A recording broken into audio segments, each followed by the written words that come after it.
주택수에 포함되지 않는 제2종 근린생활시설입니다. 70세세요. 우리나라 나이로 가구수가 40개나 되는 월세 1,500만 원 나오는 다가구 건물에 대해서 함께 공부해 보도록 할게요.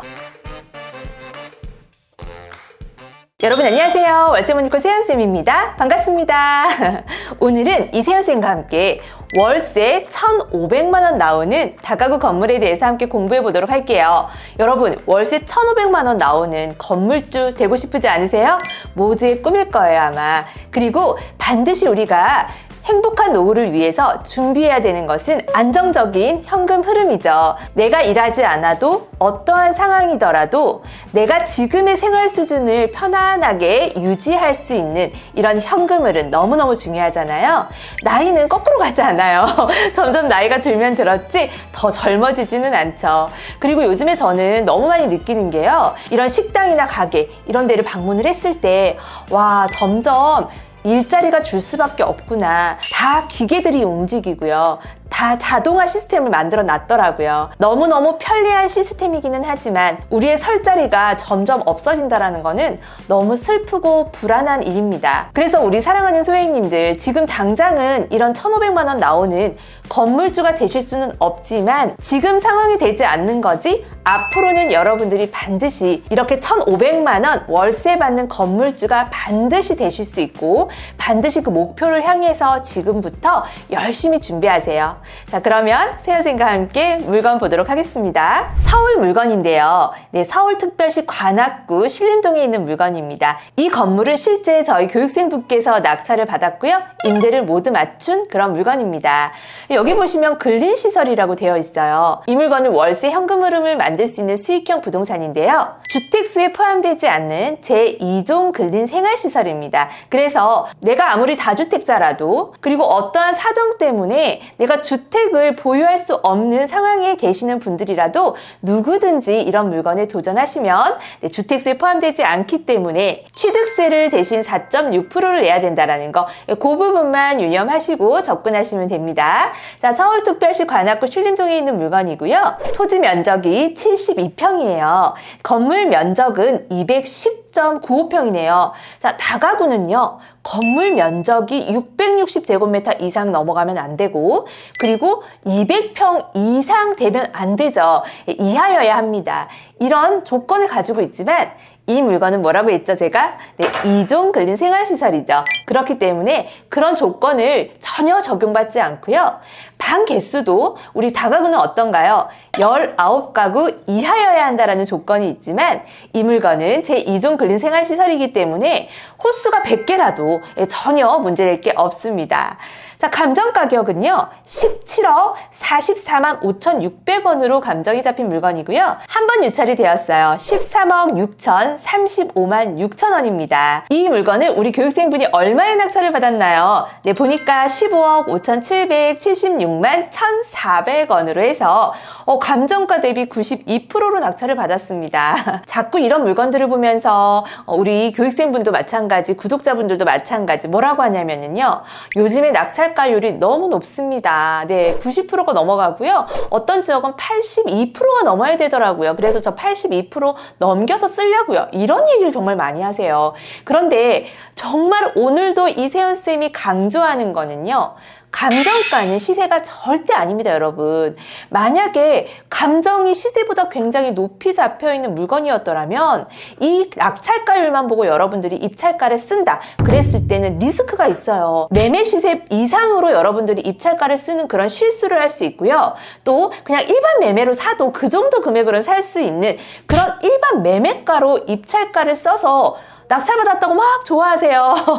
네, 좋아할 일이 아니죠. 그럴 바에는 차라리 그냥 일반 매매로 또는 급매로 매수하는 게 훨씬 낫지 않을까요? 명도의 스트레스도 없죠. 집안도 다 보실 수 있죠. 저희가 경매를 하는 목적은 단 한 가지, 일반 매매 시세가보다는 훨씬 저렴하게 입찰을 보고 낙찰을 받아서 안전하게 지금 내일 당장 팔아도 바로 예상할 수 있는 그 수익을 낼 수 있는 이 목표를 가지고 한다는 거 여러분들 오늘 명심하시길 바랄게요. 그럼 이 물건의 매매 시세는 얼마냐면요. 20억은 좋게 합니다. 네, 20억. 자, 서울이고 토지 면적이 72평이나 되잖아요. 네, 서울 같은 경우에는 보통 50평을 넘어가지 않는 그런 토지 면적을 갖고 있는 물건이 상당히 많고요.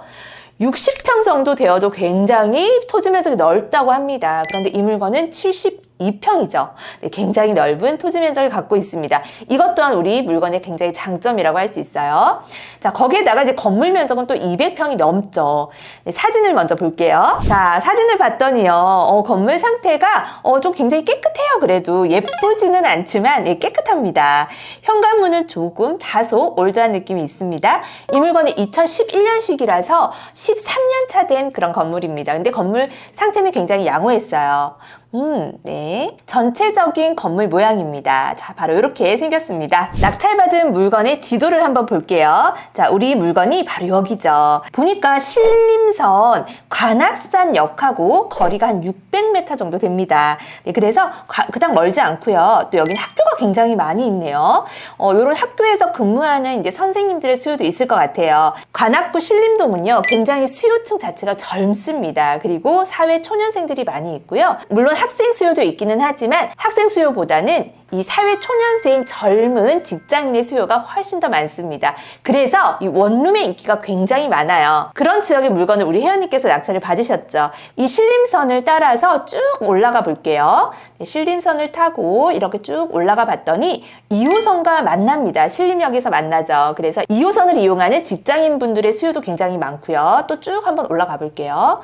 쭉 한번 올라가 봤더니 와, 7호선과도 접하네요. 네, 7호선을 또 이용할 수 있는 이런 직장인분들, 왜냐하면 이 2호선 라인과 7호선 라인에 접해 있는 이런 또 다가구 건물들은요, 월세가 굉장히 비쌉니다. 상대적으로. 거기에 비해서 우리 해당 물건의 입지에 있는 이런 다가구의 월세는 현저하게 저렴하거든요. 그래서 이런 물건을 낙찰 받았을 때는요, 여러분들이 부동산에 집을 내놓을 때 우리 동네 안에 있는 부동산에만 내놓는 것이 아니고요, 우리 물건지보다 훨씬 비싼 입지에 있는 2호선, 7호선 라인까지의 부동산까지도 물건을 내놓으셔야 됩니다. 그러면 거기에서 굉장히 임차인들을 많이 데리고 와요. 왜냐? 그 근처에 물건을 보여줬을 때 비싸다고 생각하는 이런 임차인들 놓치지 않습니다. 놓치지 않아요. 그럼 조금 더 저렴한 거 있고 역하고도 그렇게 멀지 않고 그 신림선 타고 이렇게 올라오면은 2호선하고 접해요. 갈아타면 되지. 한번 갈아타면 돼요. 7호선 한번 갈아타면 돼요.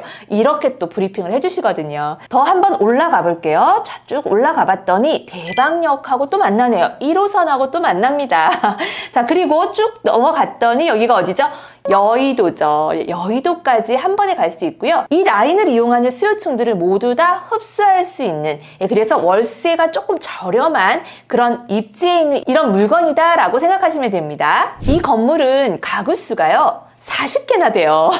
40개나 되는 가구 수이기 때문에 권리 분석할 때도 세입자도 굉장히 좀 많이 있죠. 하지만 명도할 때 그렇게 어렵지는 않아요. 왜냐? 보증금과 월세가 좀 저렴한 그런 물건이었기 때문에 이 임차인들이 그동안에 월세를 또 내지 않고 보증금을 모두 차감하고 나가신 분도 계시고, 충분히 소액 임차인으로서 좀 배당을 받고 이렇게 나가시는 분들이 계셔서 명도의 어려움은 전혀 없었습니다. 말소 기준일이 2011년도 2월 28일인데요. 2018년도, 20년도, 18년도 쭉 보니까 모두 대항력이 없는 임차인으로서 권리상의 문제는 전혀 없었습니다. 그럼 건물 등기 살펴봐야 되겠죠? 건물 등기에서 근저당권, 말소기준 권리 이후에 위험한 가처분이 없는지 한번 살펴볼게요. 없습니다. 왜냐?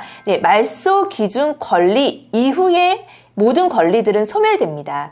가등기도 소멸됩니다. 압류, 가압류 모두 소멸됩니다. 이런 것들이 낙찰자인 우리한테 절대 인수되는 일은 전혀 없거든요. 그래서 걱정하지 않으셔도 되고, 만약 소유권에 관련된 가처분이 있다라면 그 부분은 우리가 조심하셔야 된다는 거 명심하시고요. 토지 등기도 함께 살펴봐야 되겠죠? 토지 면적에서도 보면은 말소 기준 권리 이후에 가처분 있는지 한번 볼게요. 여러분들도 한번 함께 찾아보세요. 없습니다. 너무너무 깨끗한 물건입니다. 그러면 지금부터 이종 근린생활시설이면서 그리고 가구 수가 40개나 되는, 토지 면적이 72평, 건물 면적 210평이나 되는 이 건물의 수익은 어떻게 되는지 한번 제가 실제로 낙찰받은 우리 낙찰자 사례를 가지고 브리핑을 한번 해드릴게요. 참고로 이 물건을 낙찰받으신 우리 교육생분은요, 연세가 꽤 있으세요. 연세가 어떻게 되시는지 아세요? 70세세요. 우리나라 나이로 70세에 연세가 있으신데도 불구하고요, 너무너무 열심히 하시더라고요. 그리고 자녀분들한테도 뭔가를 좀 해주려고 굉장히 노력하시는 이런 모습들이 너무 존경스럽고 좀 본받을 부분이 굉장히 많았습니다.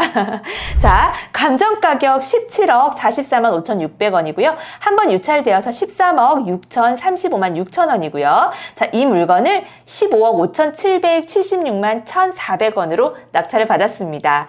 자, 큰 금액이기 때문에 우리 대출을 받아야 되겠죠. 대출은 12억 4,600만 원 정도 받으셨습니다. 아무래도 물건의 금액대가 좀 있기 때문에 취등록세와 법무사 수수료, 이전 비용이라고 하죠. 이 이전 비용의 금액이 상당합니다. 8천만 원 정도가 나왔거든요. 그래서 낙찰가에 이 8천만 원을 더했더니 총 투자금은 16억 3,700만 원 정도가 나왔습니다.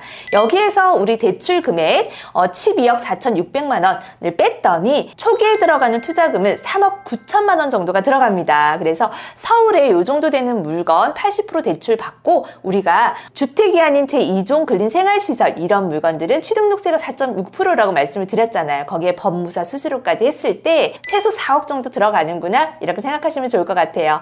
자, 그랬을 때 이 물건의 임대료는 원룸이 40개가 있잖아요. 그래서 보증금 100만 원에 월세는요 32만 원에 뭐 48만 원까지 굉장히 다양해요. 왜냐하면 지하도 있고 또 분리형 원룸도 있고 분리되지 않은 원룸도 있고 이런 식으로 방 사이즈라든지 층수에 따라서 조금 조절이 되었고 혼자 사는 분과 또 둘이서 함께 사는 분과 조금 이 월세에 차등을 두었습니다. 그래서 32만 원부터 48만 원까지 굉장히 다양한 월세를 받고 계시는데 이렇게 해서 총 받는 월세 비용은 1,500만 원 이상이 되었습니다. 물론 관리비는 별도이고요. 그리고 이제 주차를 몇 대 할 수 있는데 이 주차 요금도 별도로 받고 계셨거든요. 그러면 총 보증금 4천만 원에 월세 1,500만 원, 그냥 최소로 1,500만 원 제가 잡았습니다. 그러면 초기 투자금이 3억 9천만 원에서 보증금 4천만 원을 회수했더니 전체적으로 순수하게 들어가는 순 투자금은 3억 5천만 원이 들어가고요. 그리고 우리가 월세 1,500만 원 받잖아요. 1,500만 원 이상이긴 하지만 그냥 1,500만 원으로 딱 잘랐을 때 한 달에 우리 대출 이자 내야죠. 1,500만 원 다 우리 거 아니잖아요. 1,500만 원에서 우리 대출 받은 이자 한 달 이자가 623만 원의 이자를 내야 합니다. 그러면 1,500만 원에서 623만 원의 이자를 뺐더니 순소득이 얼마냐면요. 두구두구두구? 네.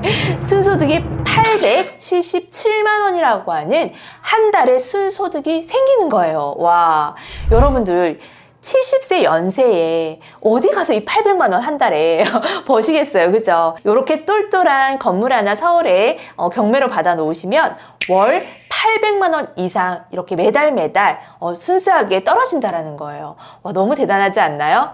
그래서 다주택자이신 분들, 그리고 내가 주택을 보유하면 안 되시는 분들, 이런 분들은 절대적으로 이런 서울의 제2종 근린생활시설의 용도를 갖고 있는 이런 건물로 월세 수익을 꼭 만드셔야 된다는 거죠. 그러면 이 물건을 낙찰을 받고 수리비용 같은 거 들어가지 않았을까 또 궁금해 하실 텐데요. 들어갔습니다. 왜냐하면 뭐 여러 가지 도배 장판도 해야 되고 방이 40개이기 때문에, 그리고 뭐 옵션 같은 거 좀 넣어 주셔야 되고 하기 때문에 총 수리 비용은 6천만 원 정도가 들어갔거든요. 그랬을 때 우리 이 교육생분은 3억 5천 순투자금에 6천만 원 하면 4억 1천만 원 정도의 비용이 들어간 거죠. 그렇게 해서 이제 수익률은 30% 정도가 나왔어요. 서울의 30%. 와, 이런 물건들은 수요가 일단 너무 좋고 입지가 좋고, 네, 그리고 건물 상태도 좋고 수익률도 좋고 하기 때문에 앞으로 좀 시장이 풀리고 이런 수익형 부동산에 좀 이슈가 있고 집중을 할 때 금리가 좀 떨어지는 이런 시장에서는요, 엑시트 하는데 전혀 문제가 없고 좀 손쉽게 엑시트 할 수 있는 그런 물건입니다. 그래서 여러분들이 이런 물건을 낙찰을 받았을 때는요, 조금 비용이 들어가더라도 수리를 좀 하셔서 나중에 우리가 매도할 때 좀 매수자들이 좋아할 만한 그런 컨디션 상태로 항상 유지를 좀 하시면 여러분들 엑시트 할 때 너무너무 편하게 하실 수 있습니다. 그리고 이 건물은요, 좀 위반 사항이 있어서 이미 위반 건축물이 등재가 되어 있는데요.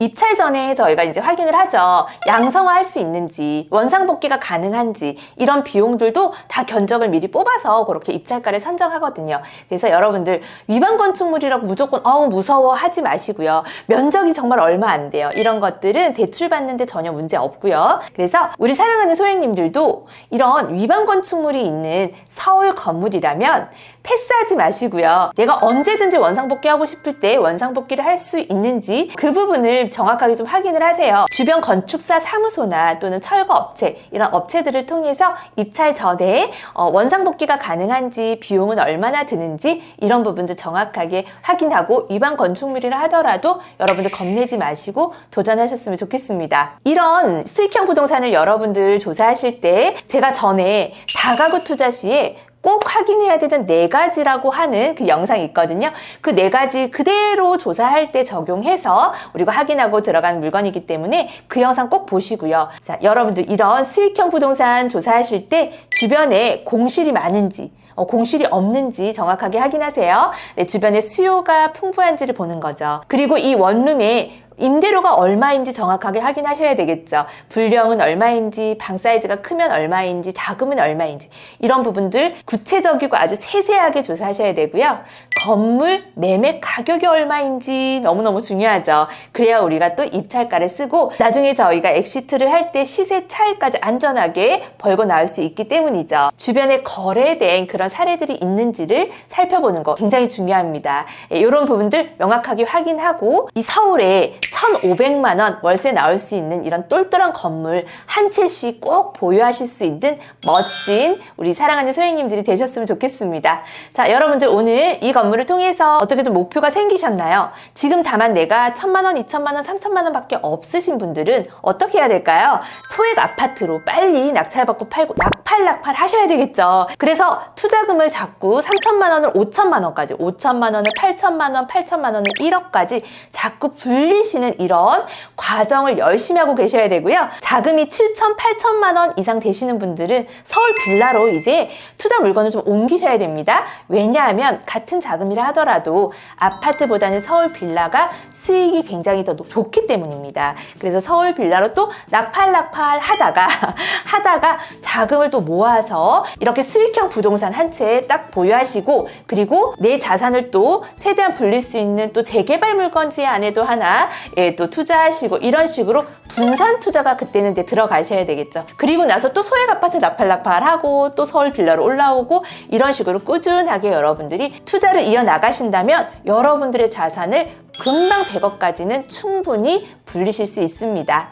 자, 오늘 어떻게 여러분들 공부 많이 되셨나요? 나는 안 될 거야. 나는 저 돈이 없어서 절대 이런 부정적인 생각, 포기하는 생각 절대 하시면 안 됩니다. 나도 꼭 열심히 해서 저런 1,500만 원 나오는 건물주 되어야지. 오늘부터 나의 목표는 서울 1,500만 원 나오는 다가구 물건이야 라고 딱 설정하세요. 자, 그러면 오늘도 우리 사랑하는 소유님들 너무 고생 많이 하셨고요. 이 세연생과 함께 오늘도 한 걸음 성장하셨습니다. 자, 그럼 마지막으로 우리 힘차게 또 외쳐야죠. 용기 내고 도전하고 꾸준히 하자고 한번 외쳐볼게요. 자, 화이팅! 힘차게 외치겠습니다. 준비되셨나요? 하나, 둘, 셋, 화이팅! 안녕!